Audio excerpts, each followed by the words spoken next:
Good afternoon বন্ধুরা, এখন বাজে প্রায় 1টা।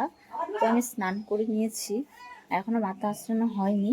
আমি ঘুমিয়ে গেছি, ছেলেকে স্নান করে দিয়েছি, ছেলে স্নান করে ভাত খেয়ে নিয়েছে। আর আমি এখন আছি বাবার বাড়িতে। এই যে আমার বাবার বাড়ি। তো আমার দিদির দুটো টুইন্স বেবি আছে।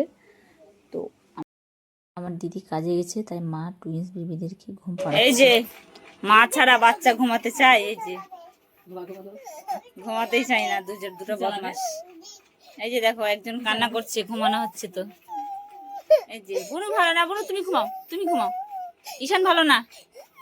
এই যে আমাদের টুইন্স বেবি কিন্তু ঘুমাতে চায় না, খুব বদমাস। এরা তো বদমাস, এটা তার থেকে বেশি বদমাস, একটাও কথা শুনে না।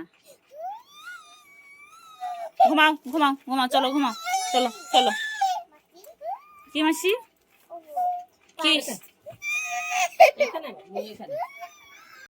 মা যে এই যে দুজনকে কি করেছে সামলায় জানি না। আমি তো একটার পেছনেই দেখতে দেখতে হাঁপিয়ে যাই, আর মা সেই জায়গায় দুটা যে সামলায় সে জানে একমাত্র। কই পড়ে গেল? কি হয়? বাদাম।